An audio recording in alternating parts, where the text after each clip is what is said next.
हम जबो बाथरूम में नहाए खातिर जात रहनी त लागत रहे कि केहू हमरा के देखत बा, जबकि घर में हमार 17 बरिस के बेटा के छोड़ के केहू ना रहत रहे। हमरा विधवा भइला 3 बरिस हो गए रहे। फिर जब नहा के बहरे निकली त उहवा केहू ना रहत रहे। हमार लड़का भी अपना कोठरी में पढ़त रहत रहे।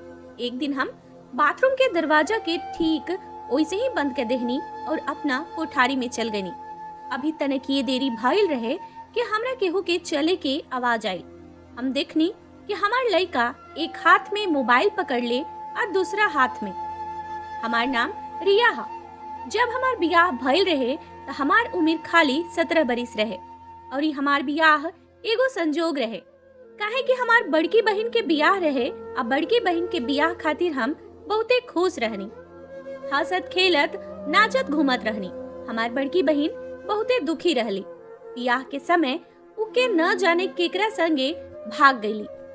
हमनी के तब पता लागल जब देखनी जा कि वो अपना कोठरी में नइखी। हल्ला हो गई कि दुल्हन भाग गई बिया, बेइज्जती हो जाए। बाकी री खबर अभी तक ले बियाह में आए वाला बरातियन के लगे ना फैलल रहे। जब हमार बहन के सास हल्ला मचा देहली और कहली कि वापस चला। सब केहू समझावत रहे कि अगर रौरा लौटब त हमनी के केहू के अपन मुंह दिखावे के लायक ना रह जाए जा। हमार बहनोई शायद पहले ही से हमरा पर उनकर नजर रहे। फिर वो कहलन कि हमरा के छोटकी बहन के रिश्ता दे दा, बाकी रौरा सभे के सम्मान भी बना रही, हमनी के भी। एकरा बाद लोग जवन भी बात बनाई, कम से कम राउर बेटी के बियाह हमरा से तो हो जाए। न जाने हमार बड़की बहन घर ले का सोच के बाहर भागल रहली, बाकी उस सब के बहुते परेशानी में डाल देले रहली। हमार बहनोई शायद हमरा के पसंद करत रहले, यही ले वो तुरंते ई बात कहले। उनकर माई उनका के रोकत कहली कि ऐसन मत करा। जौना घर के लड़की भाग गई होखे ओकरा संगे हमनी के कोनो संबंध नइखे रखे के। पता ना कोना तरह के लोग हमें, पता ना ई लोग कैसे अपना बेटी के परवरिश कैले बाड़े। बाकी हमार बहनोई कहलन कि उनका हमरा ले ही बियाह करे के बा। हमार उम्र खाली 17 बरिस रहे और हमार बियाह करवा दिहल गई। हमार बहनोई जे कि अब हमार मर्द बन गई रहले, वो हमरा ले पूरा 12 बरिस बढ़ रहले। हमार बड़की बहन भाग गईली, बाकी वो हमार जान ले लेली। पता न वो कहाँ रहली। बाकी हमरा ससुरारी में बहुते बात सुने के मिलल। हमरा लागल कि जैसे हम ही भाग के आयल बानी। बाकी अजीब बात ई रहे कि हमार मर्द हमरा से बहुते प्यार करत रहले। वो हमरा के ऐसे रखत रहले जैसे वो हमरा से प्यार के बियाह कैले होखस। हम दिन भर बुरा बात सुन के जब अपना मर्द के लगे जात रही तो हमार कुल थकान खत्म हो जात रहे। वो हमरा के हंसावत रहले, हमार बहुते ख्याल रखत रहले। यदि हमार मर्द भी हमरा के बात सुनाते तो शायद हम अपन जिंदगी खत्म कर देले रहती। बियाह के पहले बरिस में हम महतारी बन गईनी। डॉक्टर साहब कहले कि लड़की के उम्र कम बा, यही से कुछ वो कहल नहीं खे जा सकत। हमार मर्द कहलन कि हम ये बच्चा ना रखब, काहे कि हम अपना मेहरारू के जान बचावल चाहत पानी। बाकी हमार सास त हल्ला मचाए लगली और कहली कि तोहरा बच्चा ले बेसी अपना मेहरारू के पड़ल बा। हमार सास कहली कि ऐसन कोनो काम करबा तो दोनों जाना के इस घर से बाहर निकले के पड़ी, काहे कि घर उनका नाम पर रहे। हमरा घर में खाली हमार सास रही, ससुर जिंदा ना रहले। हमार मर्द इकलौता लेका रहले। हमार मर्द बहुते चिंतित रहत रहले। 9 महीना तक ले हमार स्वास्थ्य बहुते खराब रहल। गंभीर समय में जब हमरा मर्द से पूछल गई कि ऊ अपना मेहरारू के बचावल चाहता रहे कि बच्चा के, तो ऊ कहले कि हमार मेहरारू के बचाई। फिर हमार सास कहली कि बच्चा के बचाई। बाकी डॉक्टर साहब कहलन कि लड़की के मर्द जवन चाहिए उहे हुई आ उनकरे साइन भी हुई। हमार मर्द कहले कि हम अपना मेहरारू के बचावल चाहत बानी। बाकी हमार जान भी बच गई, हमार बेटा भी सुरक्षित रहन। हम घरे आ गईनी। एकरा बाद हमार मर्द बहुते हमार देखभाल कैले। 2 बरिस बाद हमार सास इस दुनिया के छोड़ देली। घर हमरा मर्द के नाम हो गई। वो घरी हमार बेटा 3 बरिस के रहन। हम अपना बेटा के नाम मोहित रखले रही। सास के गईला के बाद हम हमार मर्द घर में बहुते सुंदर जिंदगी जियत रहनी जा। बाकी के जाने हमनी के खुशी के केकर नजर लग गई। 4 बरिस बाद हमार मरद एगो हादसा में मर गेले। ई हमरा जिंदगी के सबसे बड़ दुख रहे। ओह घड़ी हमार बच्चा 7 बरिस के रहे। हम बता नहीं सकत हम कौना तरह ले ए दुख के साथे अपन जिंदगी गुजरनी। हम तय कईनी कि हम दोबारा बियाह ना करब। हम बहुत कम उम्र में विधवा हो गईनी। माई बाबूजी कहले कि तू अपन बेटा हमनी के दे दा। हमनी के ओकर माई बाबूजी बन के ओकरा के पोसब जा, तू दोसर बियाह कला। बाकी हम अपना मर्द से वादा कैले रहनी कि हम अपना बेटा के बहुते ध्यान रखब। हम अपना मर्द के छोड़ के दूसरा के बारे में सोचे के भी ना चाहत रहनी। हमरा खातिर ई बेवफाई जैसन रहे। हम अपना मर्द के यादन के साथे बेवफाई ना कईल चाहत रहनी। समय बीते लागल। पहले हमार माँ यह दुनिया से चल गईली, अब फिर बाबूजी भी। जिंदगी हमरा के बहुते दुख देहलस। बाकी केहू के पीछे केहू ना मरेला। माई बाबूजी के संपत्ति और घर भी हमरा हिस्सा में आ गई। उनका लगे ढेर तक कुछ ना रहे, बाकी जवन भी रहे सब हमार हो गई। काहे कि हमने के कोनो भाई ना रहे। और जब से हमार बड़की बहन घर से भाग गई रहली, केहू के पता ना रहे कि वो कहाँ बाड़ी। हमार माई कहत रहली कि पता ना वो कहाँ हुई, पता ना वो जिंदा हुई है भी कि ना। घर से बहरी जाए वाली लड़किन के संगे दुनिया बहुत बुरा व्यवहार करेले।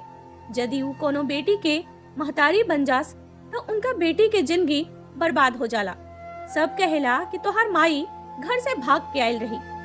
माई अक्सर बहन खातिर मिन्नत करत रहली, बाकी हम अपना बाबूजी के मुंह से उनकर नाम तक ना सुन ले रहनी। हम अपना परिवार के इज्जत बचौले रहनी, यही से हम उनकर दुलारी बेटी रहनी। समय बीत गई, हमार बेटा 17 बरिस के हो गए। घर में खाली हम हमार बेटा ही रहत रहनी जा। माई बाबूजी के विरासत में मिलल घर बेच के बाजार में 2 गो दुकान खरीद लेनी। हमार घर वो 2 दुकान के किराया से चलत रहे। पहले तो किराया बहुते कम रहे और घर चलावल मुश्किल लागत रहे। बाकी समय के साथ लाखों हो गई। हमनी के 2 आदमी रहनी जा, ऐसे खर्चा ज्यादा ना रहे। लड़का के स्कूल में भेजनी और फिर कॉलेज में पढ़े खातिर। इनकर बढ़िया नौकरी लग जाए तो हम एगो प्यारी पतोह ले आई, ताकि इस घर के खामोशी खत्म हो जाओ। अकेले रहला से मन अचानक घबराए लागत रहे। गर्मी होखे भा जाड़ा, अचानक हमरा बहुते गर्मी लागे लागत रहे। अतना कि हम तुरंते नहाए चल जात रहनी। जबले देह पे पानी गिरावत रहत रहनी तबले चैन रहत रहे। डॉक्टर से पूछनी तो वो कहलन कि रौरा जिंदगी में बहुते कष्ट उठौले पड़ल बा। पहले राउर मरद चल गेले और फिर राउर माई बाबूजी। पूरा जिंदगी बिना साथी के जियनी। जब आदमी के कोनो बीमारी ना होखेला तब तनाव पैदा हो जाला, तो ऊ इस तनाव के बढ़िया ले झेल लेवेलन और दुनिया समझेले कि ऊ बहुते मजबूत इंसान हुए। बाकी ऊ तनाव लेत पाड़न। ई कोनो आसान काम ना है। अब बाद में ई कोनो अजीब बीमारी भा दूसरा रूप में अपना होखे के एहसास करावेला। हमने के इतना दुख सहे खातिर नइखी जब बनावल गए। दुख हम इंसान के मार देवेला। यह कारण रहे कि अचानक हमार कलेजा घबराए लागत रहे। हम बाथरूम में नहाए खातिर चल जात रहनी। एक दिन बहुत अजीब बात भइल। एक रात हमार दिल बहुते घबराए लागल और हमरा भीरी कोनो उपाय ना रहे कि हम का करी। हम नहाए खातिर बाथरूम में चल गईनी। बाकी हमरा लागल जैसे केहू बाथरूम के बहरी खाड़ होके हमरा के रोशनदानी ले देखे के कोशिश करत बा। हमार बाथरूम बहुते छोट रहे। एकर छत इतना छोट रहे कि हाथ से छू सकत रहे। ऐसे रोशनदानी के भीतर झाँकल कोनो मुश्किल काम ना रहे। अचानक ले हमार कलेजा बैठ गई। हम पूरा तरह ले डरा गईनी और जल्दी से कपड़ा पहन के बाथरूम से बहरी निकल गईनी। बाकी आस पास केहू ना रहे। रात के 2 बजत रहे। एक घड़ी इहवा के हो सकत रहे, शायद हमरा भरम भइल होखे। बाकी अगला दिने फिर कुछ ऐसने भइल। अब के बेर त हम केहू के परछाई तक देखनी। हम एगो जवान लड़का के माई रहनी। बाकी हमार उम्र 32 साल रहे। आजकल समय ऐसन बा कि हमनी के नियत इतना खराब हो गइल बा कि हमनी के कल्पना तक नहीं कइल जा सकत कि दुनिया कहाँ जात बा। हमरा शक भइल कि शायद केहू हमार वीडियो बनाए के कोशिश करत बा। हम हाली अपन कपड़ा पहन के बाहर आ गईनी। बाकी रुहवा केहू ना रहे। हम अपना बेटा के कोठारी में गईनी। बाकी जब हम कोठारी में गईनी तो फोन चलाए में व्यस्त रहले। हम उनका के कुछो न बताओनी। वो एगो जवान मर्द रहले आ एह बात पर खीस में आके कुछो गलत कर सकत रहले। भा कोनो झगड़ा हो जाए। हम कहनी कि हमरा लागता कि केहू घर में घुसे के कोशिश करत बा। वो तुरंते खड़ा हो गए, हाथ में लाठी उठा लेहले कि देखी कि के हो सकत बा। वो घर के कोना कोना में देख लेहलन, बाकिर केहू ना रहे। बहरी के केवाड़ी भी बंद रहे। वो कहलन कि लागत बा कि रौरा के भरम हो गइल बा, इहाँ तो केहू नहीं खे। बाकिर हमरा मालूम रहे कि हमरा भरम नहीं खे भइल। हम उनका ले कहनी कि हम केहू के परछाई देख ले बानी और उहो कोनो मर्द के। एह बात के अनदेखा ना कइल जा सकत रहे। बाकिर ई के हो सकेला।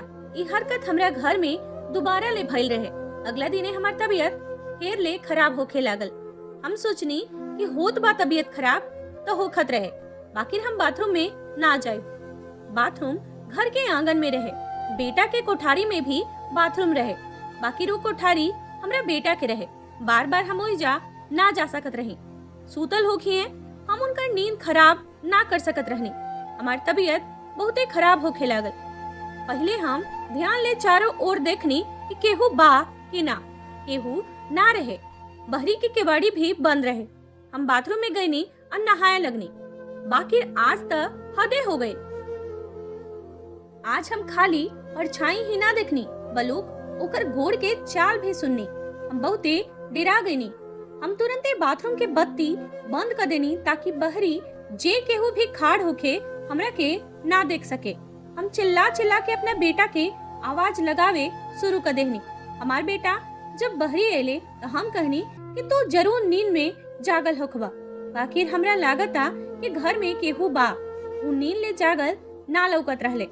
वो पहले से जागल रहले। हम फिर घर के चारों ओर देखनी, बाकी घर में केहू ना रहे। तो वो हमरा के बैठैले और कहले, तो दिन भर चिंता में रहेलू, का सोचत रहेलू, कोना बात के चिंता बा तोहरा। हम कहनी कि हमरा वहम नइखे होखत। बेटा कहलन कि घर में केहू नइखे। हमरा बेटा के बात के विश्वास ना होत रहे।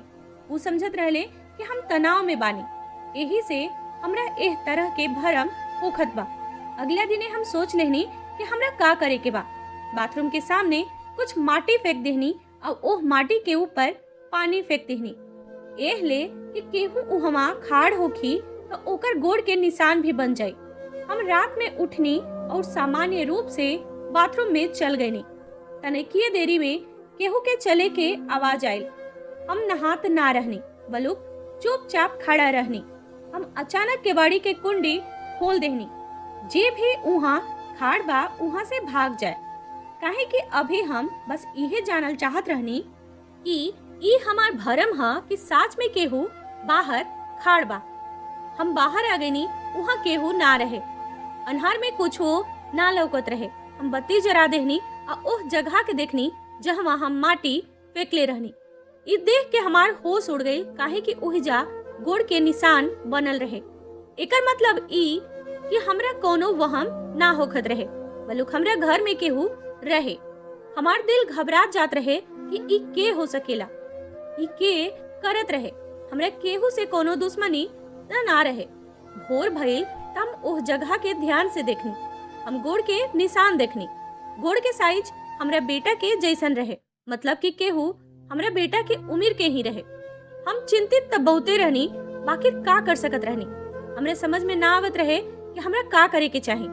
तब हम तय कैनी कि हम बाथरूम में ना जाए। बाकी कब तक लेना जेती, ई हमार घर रहे। हम अपने घर में डरात रहनी। अगर वो आदमी हमरा घर में आ जाए तो वो कुछ कर सकेला, हमार बेटा के भी नुकसान पहुंचा सकत रहे। वैसे तो हमार उम्र बेसी ना रहे, बाकी घर के काम हम ना कर पावत रहनी, काहे कि हम बहुते कमजोर रहनी। यही से हम एगो नौकरानी के काम पर रख ले रहनी, जे हर 2 दिन के बाद आके काम करत रही। घर में हमने के 2 जना ही रहनी जा, यही से ढेर गंदगी ना रहे। हम खुदे खाना वगैरह बनावत रहनी। एक दिन नौकरानी कमरा पोछत रही, तभी हमार बेटा आके माटी के गोड़ जमीन पर रख देहलन। वो कहली कि छोटा साहब अभी अभी सफाई कैले रहनी। हमार बेटा हंस के कहलन कि ठीक बा, हम जात बानी, और ओहिजा से गुजर गए। जब वो जूता के निशान साफ करत रहली तो हमार होश उड़ गई। हम उनका के रोक देहनी। हम उनका ले कहनी कि एकरा के साफ करा और ध्यान ले देखे लगनी, काहे कि वो गोड़ के निशान था ठीक वैसने निशान जैसन लागत रहे जैसन के बाथरूम के बाहर माटी पर बनल रहे। मतलब कि वो ओही निशान के छाप रहे, उहे छाप जवन के वो माटी पर बनल रहे।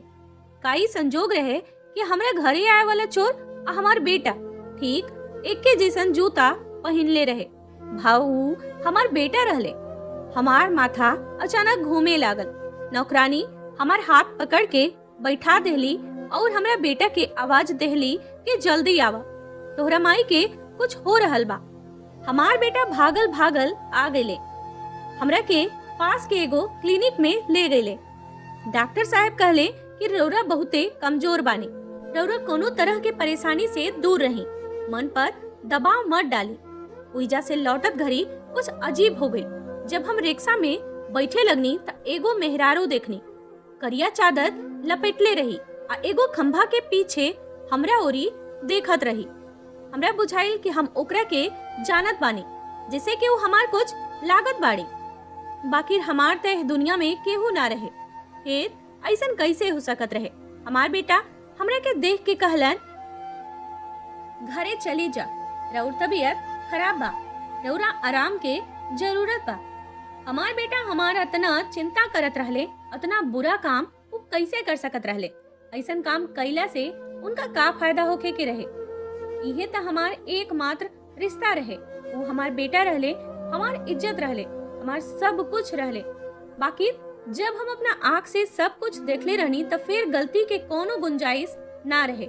समझ में ना आवत रहे कि का हो रहल बा। हम इहो बात तन नोट कैले रहनी कि घर के दरवाजा बंद रहे तो फिर केहू भीतर कैसे आ सकेला। और जब भी हम आधा राती के अपना बेटा के जगनी तो देखनी कि घर में केहू बा कि ना, तो हमार बेटा सुतल ना रहत रहन, बलुक जागल रहत रहलन। अब फिर वो माटी पर ठीक उहे जूता के निशान कैसे हो सकेला जवन हमार बेटा पहनत रहन? हमार त मन ना मानत रहे, बाकी दिमाग बार बार ई संकेत देत रहे कि कुछ गड़बड़ बा। अब हमरा कुछ करे के पड़ी। एह आदमी के रंगल हाथ ले पकड़े के पड़ी। ई ऊ के ह? अब हमरा एगो योजना बनावे के जरूरत रहे और उहे योजना के पालन करे के रहे। हम अपना मन में एगो योजना बना लेहनी। हम अपने बेटा ले बात करत करत पूछनी कि तू रात भर जागल काहे रहेला? वो कहले कि हम पढ़ाई करेनी। हम कहनी कि आज तोहरा कोनो काम त नहीं खे? वो कहले आज कोनो काम नहीं खे, आज हम सूतब। हम कहनी कि ठीक बा। हमरा कहाँ नींद आवत रहे। तनिके देरी बाद हम जाके देखनी कि हमार बेटा चैन से सूत गई रहले। हम जल्दी ले बाथरूम में गईनी और ये जाके ऐसा इशारा देहनी जिसे हम बाथरूम के भीतर बानी। हम बाथरूम के दरवाजा भी कस के बंद कर देहनी। अब भीतर जाके नल खोलनी ताकि लगे कि हम नहात बानी। बाकी हम बाथरूम में ना रहनी, बलुक रसोई में खाड़ रहनी, जहाँ से बाथरूम के हिस्सा साफ साफ लौकत रहे। हमरा हाथ में लाठी भी रहे। हम उहवे बैठल रहनी। अभी कुछ समय ही बीतल रहे कि हमरा आँख कुछ ऐसन देखलस जौना से हमार सांस रुक गई। एगो लइका उहुआ खाड़ रहे। रोशनी के चलते उनकर चेहरा ना लौकत रहे, बाकी वो ठीक हमरा बेटा जैसन रहले। उनकर गोड़ के जूता और कपड़ा भी हमरा बेटा के जैसन रहे, मतलब कि वो हमार बेटा रहले। हाथ में फोन रहे और वो हाथ रोशनदान तक उठा के वीडियो बनावे के कोशिश करत रहले। वो अपना काम में बहुत मगन रहले। वैसे भी जब आदमी अपना फोन में व्यस्त रहेला तो दुनिया के बारे में भूला जाला। हम तुरंत ओकरा ओर बढ़नी और ओकरा के लाठी से मार देनी। वो आदमी ठीक ओहिजा गिर गई। हम तुरंत चिल्लाइनी और फिर हम देखनी कि हमार लड़का अपना कोठरी ले भाग के अइले। आइते पूछे लगले कि का भइल का भइल। हम बता ना पौनी कि का भइल बा, काहे कि हमरा कुछ समझ में ना आवत रहे। बाकी हमार बेटा समझ गए कि हमार माई चोर के पकड़ ले बाड़ी, जवन चोर घर में चोरी कर आए रहे। हमार बेटा हमरा हाथ ले लाठी पकड़ ले और उस चोर के कालर ले पकड़ के घसीटत ओकरा के बरमदा में ले अले। बाकी जब उनकरा चेहरा ले कपड़ा निकालल गई तो हमार करेजा बैठ गई। काहे कि ऊ कोनो मर्द ना रहली बलुक मेहरारू रहली। और के रहली हम तो बहुते बढ़िया से जानत रहनी। ऊ हमार बड़ बहिन रहली जे हमरा घर में हमरा बेटा के कपड़ा पहन के आ ओकर जूता पहन के घुसल रहली। हमार गलत वीडियो बनावल चाहत रही। बाकी हमार बहिन ऐसन काहे करी है। इतना साल बाद बहिन के देख के कबो दुखी ना हुई थी, मगर मन में जवन भी खीस रहे हम ओकरा के माफ कर देती। बाकी एह तरह ता हमरा के देख के हमरा मन में बहुते दर्द भइल। हम 15 बरिस के बाद अपना बड़ बहिन के देख ले रहनी। वो बहिन जेकरा के हम हमेशा से बहुत प्यार करत रहनी। बचपन में एकरा संगे खेलत रहनी, अपना दिल के बात करत रहनी। आज ओकरा के एगो गंदा हरकत करत रंगल हाथे पकड़ ले रहनी। और उ ई सब काहे कल चाहत रहली।